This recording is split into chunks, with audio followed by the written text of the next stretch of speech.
Hey, what is up, everybody? It's Dr. Vibe, your host and producer of the Sports Vibe. And does it ever get quiet in sports? My goodness, it just gets crazier and crazier.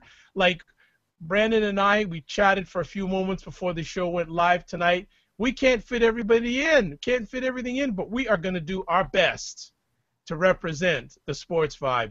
As always, we've got Brenden Whitted on the show tonight, on the mic, on the screen, on the monitor, on everywhere, looking sweet sharp with that shirt. No tie. He's sort of in jacket. He's sort of cooled down. I like. He's let some air out of the tire. He's going to relax. So what's up, WB? Man, it's you said that you wonder if the sports ever takes a break. Thankfully not. I'm loving all of this. I mean, like, right before we come on, we got breaking news. I mean, this is fantastic. Absolutely. Well, let's start with the breaking news. Share it out with us, and then we can just lead right into the first game of the playoffs of the NBA.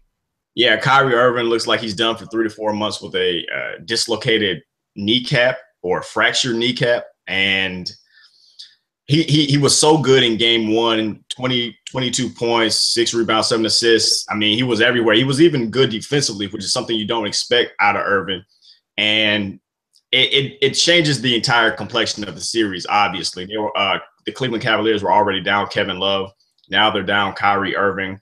They just don't look like the same team anymore because these guys just keep losing guys. And they already weren't playing. They don't have a super deep bench. As you saw, J.R. Smith was the only bench scorer to put up any points last night. And now once you take away Kyrie, that means Dellavedova is going to presumably start. And that means that more minutes are going to have to be had by the starters. And maybe you get a guy like Shawn Marion or Mike Miller to come in and spell some of these guys because it was already a short bench and they're already going against probably the deepest team in the NBA in the Golden State Warriors. Well, let's cycle back here a little bit to the game. Now, first things first, the first game's done. But do you think they should have played Irving last night, and especially in the overtime? I think you have to. I mean, I know it's somewhat convenient to say now they shouldn't have played him as many minutes. He ended up playing 40-plus minutes, especially after not having – he pretty much didn't do any work between the Atlanta Hawks series and the finals in order to try to rehab and get that knee and that ankle correct. The thinking was that he was going to play somewhere around 25 to 30 minutes were the numbers that I was reading about. But it's the finals. I mean, at some point you have to play. And I know that he ended up injured and we all hope that he gets back healthy. But there are no more games. There are no more series. You're trying to win a title. And if you got a bullet, you have to shoot it. And they were a hair's breadth away from winning that game. If LeBron's last second jump shot goes, if Iman Shumpert's heave in the final seconds of regulation goes, does Kyrie get hurt? I don't know. That's an impossible question to answer, but the tone and the conversation around game one completely changes. So I think it's a little unfair for people to start, especially with some of Coach Blatt's earlier travails. It's kind of unfair for people to start piling on now. Well, let's focus on the game a little bit more. Cleveland was up by a lot during the game, and you look at the last shot by LeBron, great defense.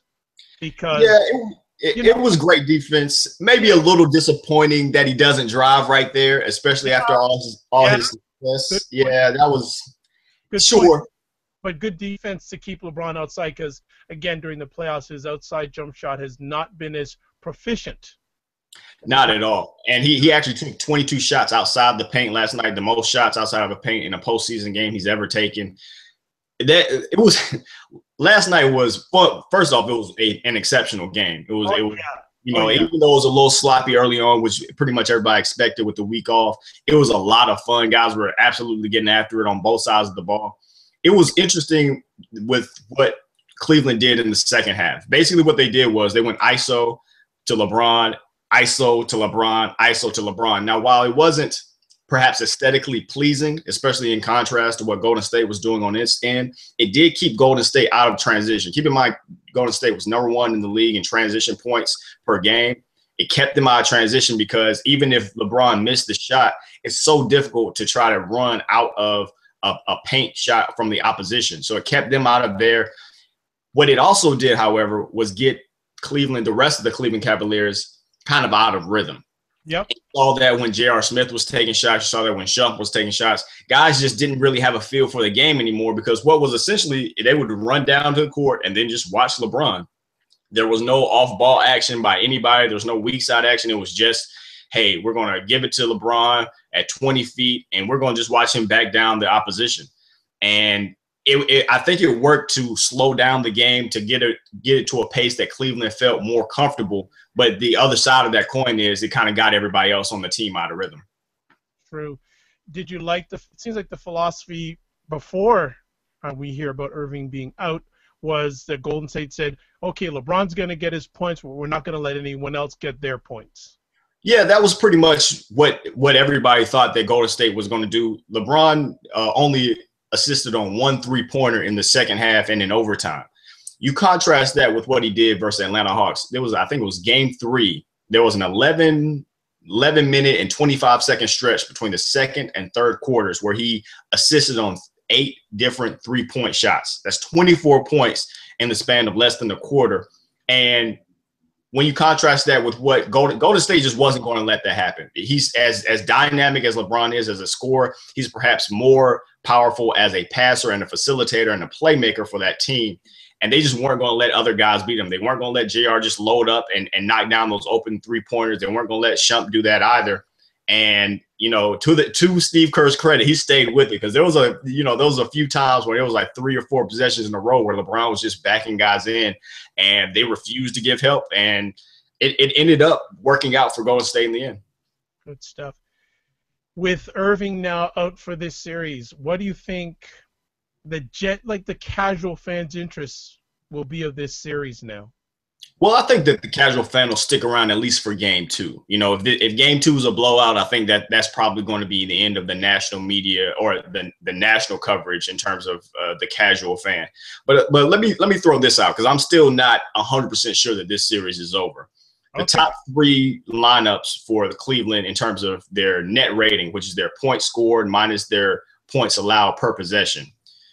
Their top 3 lineups for the regular season and postseason, neither of them featured Kevin Love nor Kyrie Irving. Now, that's not to suggest that they're a better team without those guys, but it is to say that this team is willing, able, and capable of playing without them. And Kyrie has been hurt enough so that this team has played without him enough as well.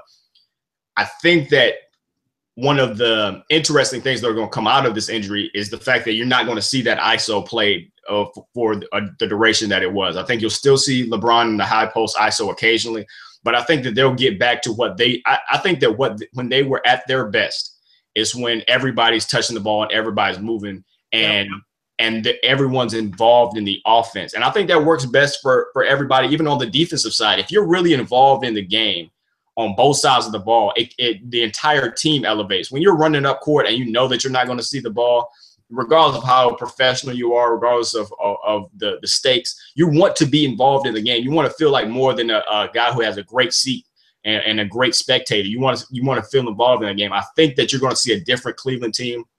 Obviously, Dellavedova will probably start. You'll probably see Shumpert and JR and in the backcourt with LeBron acting as a de facto point guard. I think this is going to completely change their philosophy on offense, and I think it might actually be for the better.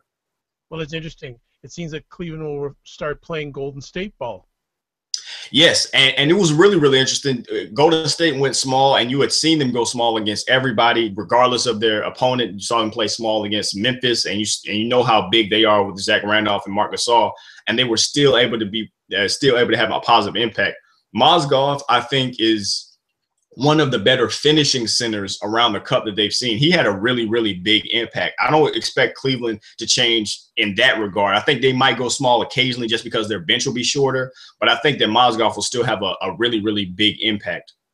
All right, good stuff. Well, I know we'll have another episode before the playoff ends, so we'll move and transition to the 12-month league. We should call it the NFL. We should just call it the 12-month league. Absolutely. Adrian Peterson is welcome back to the Minnesota Vikings. What's your take? It's amazing what talent will do.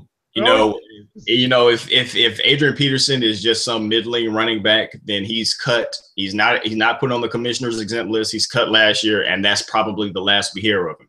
Because he's arguably the best running back of his generation, they wanted him back. Now, Adrian Peterson had tried to get out of his contract. He felt like that the Vikings hadn't supported him sufficiently when he was going through his off the field issues in association with beating his kid. Now that he's back, today was the first day he had reported to camp. Everybody from all the reports said he looked fantastic.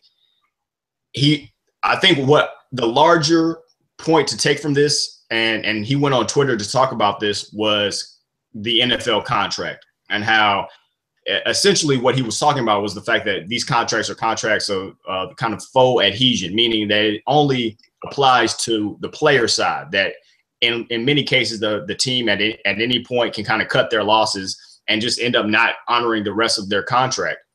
I think there is a real point to be had there. I think there's a real point to be made there. Now, in Peterson's case, he's got a fully guaranteed $12 million this year. After this year, he's got 2 more on the books. But if they would like to cut him at the end of this year, they can do it with minimal financial repercussions. I think that's what the larger conversation should be about, whether these guys in these incredibly dangerous, incredibly violent game should have the opportunity to have more guaranteed money in everything that they do.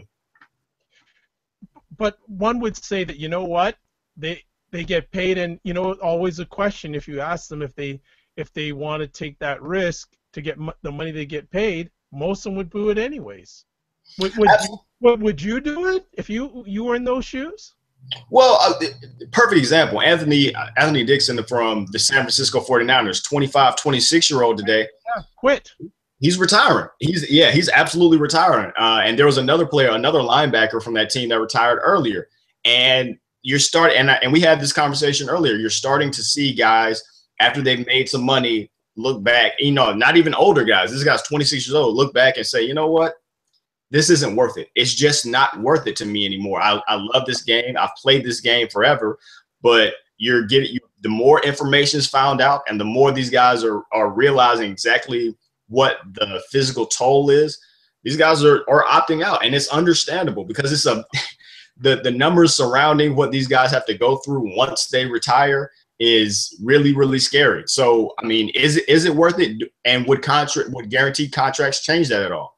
And would guaranteed contracts maybe break the NFL in terms of guys because guys get hurt all the time. If they were to have guaranteed contracts, would the NFL be able to financially support it? I mean, there are some really, really interesting implications when you start talking about guaranteed money in the National Football League.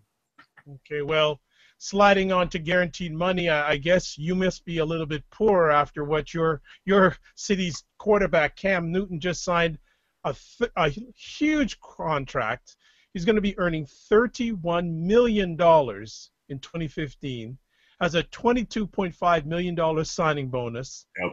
He has a $7.5 million roster bonus due later this week and a $1 million base salary. The deal guarantees $31 million with $60 million for guaranteed for injury, which becomes fully guaranteed in March 2017.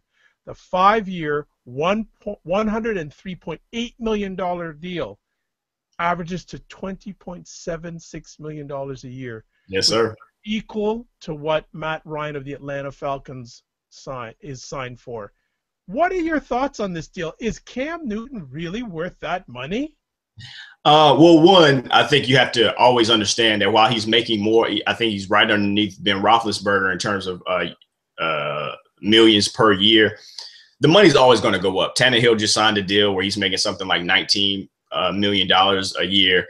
The money's going to continue to go up. So it's a little difficult to try to compare quarterbacks, especially their contracts with one another when they're signed at different times. But I will say this, Cam Newton is one of the up-and-coming quarterbacks. He's in my opinion, he's a top 10 quarterback in terms of what he's able to give you. He struggles somewhat with his accuracy, absolutely. But the fact that he was able to take that team coming off of an injury with a completely new set of wide receivers, no real left tackle help to speak of, and took that team to the playoffs, really shows you exactly what he is. He's won at every level. He won at junior college, won at Auburn, rookie of the year. I mean, he's accumulated all the accolades that you want. And I think that he's one of the best quarterbacks in the league, and I think it was a solid investment. Now, Carolina needs to do more in terms of putting things around him, especially when it comes to their offensive line. They picked up Michael Oher for the left tackle to block for his blind side, but there's still real problems with the offensive line, and you saw it at the beginning of last year. Towards the end, they started to mesh well a little bit better, but they ended up having to replace the right tackle, left tackle, and some of the guards. They have to put enough around him in order to protect that investment. But in terms of a quarterback, there are not too many guys. It's a short list of guys who I would want before Cam Newton. Is he top 10? I would put him as a top 10, absolutely. And you have to keep this in mind as well. If you have him ranked behind guys like a Peyton Manning, for instance, it's not just about today. It's not just about where his value is today, not about where he is today. It's about where he's going to be next year, or where he's going to be this year, next year, the year afterwards. So some of these quarterbacks are aging and will age out of the league, and he's going to be right there hitting his prime. I think that you've seen a maturation from him off the field, as well as the type of leader he is on the field. He's gotten better. And with some of the other things that Carolina has done, they picked up Kelvin Benjamin, which was one of the better rookie wide receivers in the league. They had Greg Olsen, who made it to his first Pro Bowl. And in the second round, they pick up Devin Funchess from Michigan, another 6'4", big wide receiver. It should help with some of Cam's accuracy issues with throwing high. I think he's probably got his best supporting cast he's had around him since he got to Carolina. How are people in your city reacting, and how is the sports media reacting in your town? It's pretty interesting. I was last year I was fortunate enough to be the co-editor for Fanside, Cat Crave, which is under the Fansided umbrella, and so we wrote a lot. We put out a lot of content, and I actually had a chance to operate as the social media coordinator for the site as well. And even amongst Carolina fans, he's an incredibly polarizing guy. Yes. People are either on his team, or people are just saying, you know what, we should have cut our losses and let him walk.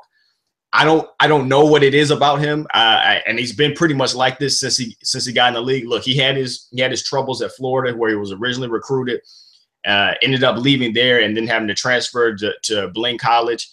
But it's been a long time since then, and he really hasn't had any sort of off-field trouble or anything to speak of since he got into the league. And yet and still, he just rubs people the wrong way for whatever reason.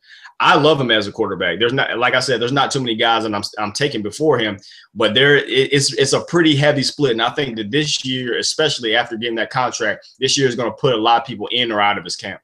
Absolutely, no doubt about it. It's going to be. The audiences will be more and more polarized after this contract. So absolutely, it'll be very interesting to see where. Well, you'll keep us up to date on what's going on in your neck of woods because you're in his hometown, so it should be quite good. Let's move on. More NFL stuff. Yahoo paying the National Football League $20 million for the live streaming of a game. I believe it's in October between the Buffalo Bills and the Jacksonville Jaguars. Your thoughts on that? It's really, really interesting. At first, I didn't get it at all, especially considering the combatants. Buffalo and Jacksonville, by no means anybody's first pick for the type of teams that you would want to watch. But since I've heard some of the NFL, what they've come out since then is pretty much that this is a test run, that they want to see exactly what the future is going to look like. They've got TV rights until 2022, but they acknowledge and they know that the way we consume sports is changing. And so what they want to do is they're trying to get a reading on exactly how many people are going to be watching this. It's pretty interesting, actually, to that point. There were other internet companies, internet platforms that were interested in streaming this, but they wanted to charge for it. This is going to be completely free. When they play, it's going to be 9 o'clock in the morning.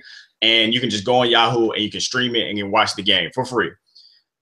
While the other internet companies wanted to do it, they wanted to pay. And so the NFL said, absolutely not. We're trying to gauge interest in internet viewing so that when we, in 2022, at the end of that TV contract, we can have a better understanding of how people are trying to consume this sport and in all the different platforms in which they can do it. things are changing, and the NFL, to their credit, are absolutely adapting. And it is going to be interesting. I mentioned the 9 a.m. kickoff time. That's another window of football. As if we didn't have enough all-day football. Now even the East Coast cats will be able to wake up and immediately consume it. So it's very, very interesting and a shrewd move by them.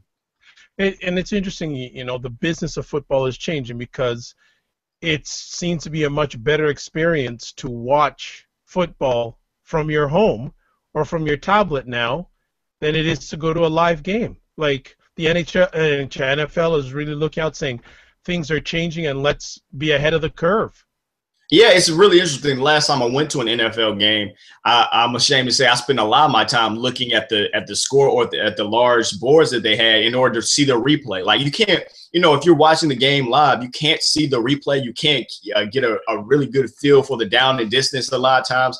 One of the interesting things is the yellow yard marker where we know where the first down is all the time. I actually missed that when I was watching because I was trying to watch the actual game and watch where the sidelines. Like it's a completely different feel to it, and you don't have to deal with the long lines going to the bathroom. It's a lot more convenient to watch it at home. And so the NFL has tried to make the in-stadium experience a lot better, but they also realize a lot of people are watching this at home. So they're absolutely adapting to the situation. Yeah, it's going to be interesting to see how this league changes its business model as it goes on. It's going to be it's with younger and younger audiences, especially. They're in the best of both worlds. Young people love it, older people love it, women love it, men love it. It's a universal game. It's a moneymaker and a cash cow. Would you not say? Absolutely. I mean, it's the NFL. I mean, there are very few things that in my head that could derail this. We mentioned it earlier. There's some health issues that players are now becoming aware of and will maybe be changing some of their habits accordingly. But outside of that, this NFL gravy train is just going to keep on rolling. Oh yeah, big time. Well, let's talk about that game soccer. And earlier on this week, Sepp Blatter resigning from FIFA, and it seems so long ago now, but it just things went down in the last week or so that now he's on his way out. But it's funny, it took an American investigation for all these dominoes to fall. So what are your thoughts on it? Yeah, you had the non-indictments of the FIFA officials. It's pretty interesting. It seems that the more and more we get into this investigation, the more and more information is available. It seems like once Qatar got the World Cup, it became just abundantly clear that there was rampant corruption going on. And some people have asked me, well, then why, if it's so abundant, you just had this election of the presidency, why was he reelected? Blatter did an interesting thing in terms of giving the one country per vote. And so some of the African countries or some of the lesser represented countries began to have the same kind of voice as the European ones. And the UEFA had for a long time kind of run the FIFA program. So now a lot more countries had a lot more say, and it completely changed the balance of power. Kevin Blackistone has a wonderful piece into it in the Washington Post, and I mean under Blatter, what happened in FIFA completely changed in terms of the politics and how they operated. Now, as it pertains to the payoffs and the bribery and the corruption and the racketeering, this kind of seemed like they're just status quo way of doing business. This has been around for quite some time. Absolutely. I don't know what will come of it. It seems like he's more than likely will get indicted. He hasn't been yet, but it seems like more than likely he will, as more and more of these people that they have arrested will become informants for them. It'll be interesting to see exactly how this entire thing plays out. And it's interesting because, as Americans, we care so very little about soccer. I know it's a growing sport, but when you compare it to, like the NFL or something like that, it's completely different. But there's been some feeling that once America lost out on the World Cup, especially to Qatar, then it kind of got a lot of the people, influential people, in motion to try to see if we could change some things. So there is probably some selfishness from America's point of view. Absolutely. Absolutely. Well, we've got a few moments left. We're getting a little bit of feedback, but hopefully we can cut that out. There we go. Excellent. We got a few moments to talk about Ms. Serena Williams, and we're recording this or broadcasting this live on June 5th, and tomorrow morning Eastern Time, she's going to go for her 20th Grand Slam, and this one, if she can do it, may be the most triumphant one ever, because if anyone's been following the French Open this week, she's been down almost every set. She's lost every first set of her matches, and in the semifinals, she was throwing up in between games.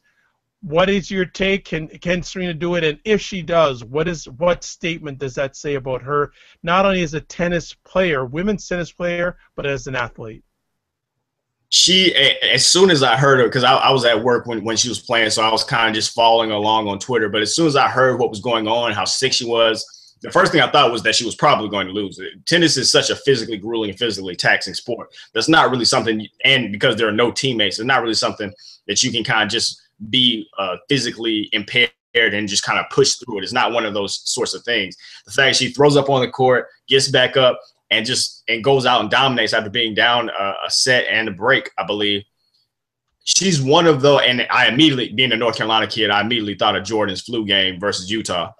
But she's one of the greatest athletes that I've had the privilege of being able to watch. I mean, she's up there with Jordan and Tiger, and one of those very rare players that transcends her sport.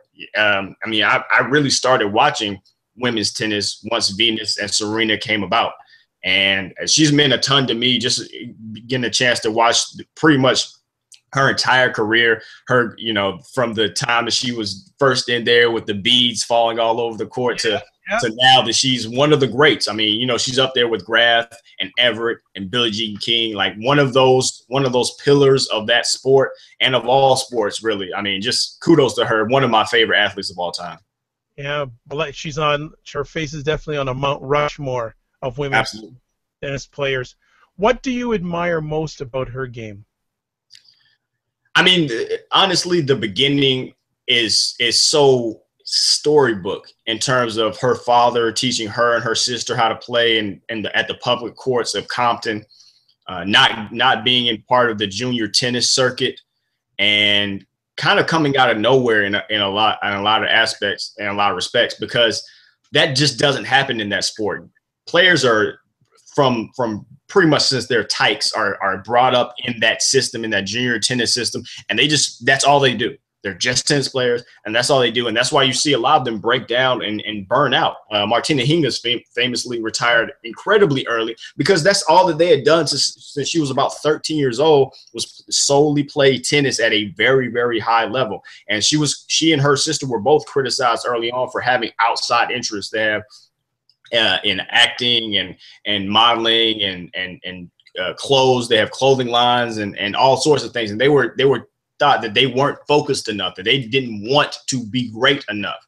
That wasn't the problem. They were human. They were 18, 19, 20 years old, and they had other things that they desired to do. But if you look back now, they're the only ones still around. And it's because they were able to have these other things and these other interests, and they flourished. So I think that just her story in general is one of overcoming a lot and proving a lot of naysayers wrong. And I think that's incredibly important.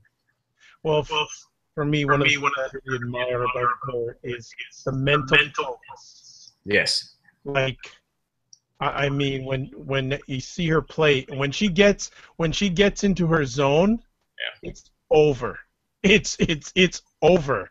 Like the thought, the intensity. If I had the privilege and blessing ever to just sit with her for a few minutes, I wouldn't talk so much about tennis. Say, where did you get your thought process for? How do you keeping on being at the top of your game? Not only physically what it takes, but what does it take mentally? Absolutely, because I mean, to your point, as great of an athlete as she is, and she is a phenomenal physical specimen, mentally she's tough and strong and just an iron will that you see in a Jordan, that you see in a Tiger, when it's just like, yeah, I know things aren't going great. My game isn't perfect. I've got these unforced errors. I've had a few double faults. It doesn't matter, though, because I'm going to win. I'm going to find a way to get around this court. I'm going to find a way to mentally beat you and drain you in this physically taxing sport. I'm just going to be better today. It's inspiring. Absolutely. Well, before we shut it down this week, any boxing takes? Oh, yeah, absolutely. Miguel Cotto takes on Danny Gill this weekend. Cotto is the big name on here. You're seeing a guy who's really a super welterweight go up against the guy who's really had to drop weight. They weighed in today. Cotto's at about 154, Gill at 150, right there at 157. He's fighting a bigger guy in large part because this if he's able to get past Gill, this is a tune-up fight for Canelo Alvarez. Miguel Cotto and Canelo Alvarez would be a huge fight. So just keep that in mind. If you get a chance, it's on HBO. It'll be on HBO this Saturday. Get a chance and watch Miguel Cotto, an absolute Hall of Fame fighter, and a huge pre-fight until Canelo Alvarez, if he's able to get past him. Excellent. Well, another edition of the Sports Vibe is done and wrapping up. WB, if people want to touch base with you, how can they do that? The easiest way is to hit me up on Twitter, WBHU alum. That's WBHUALUM. I'm talking sport. I literally talk sports all the time up there. You can also catch my podcast. He's the producer. I'm the host that I host. It's on iTunes. It's available on iTunes. Or you can catch me from 9 to 11 a.m. Eastern Standard Time on the Sports Shop Radio. Just go to www.thesportshopradio.com and click listen. That's 9 to 11 a.m. Eastern Standard Time. I'm loving the Carolina Blues accent in the shirt. Like I see you're repping your colors tonight. Yes, absolutely. North Cat till I die. Absolutely. Gosh, good stuff. All right, well, it's Dr. Vibe here. I'm your host and producer of the Sports Vibe. I'm host and producer of the award-winning Dr. Vibe Show. Host and producer of the weekly Black Men's Roundtable called Do You Know What Time It Is? 9 p.m. on Sunday nights Eastern Time. We've got a special show coming up, which Brendan's going to be part of. We're not going to give it away yet, but a special show coming up in a few weeks with one of our sports mentors. We'll just leave it at that.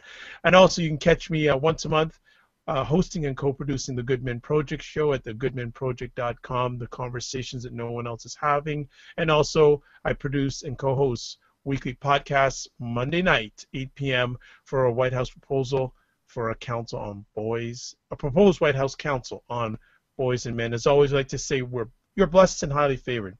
You're a magnet for miracles and you're a solution for someone's problem. God bless, peace be well, keep the faith, and see you soon. Bye-bye.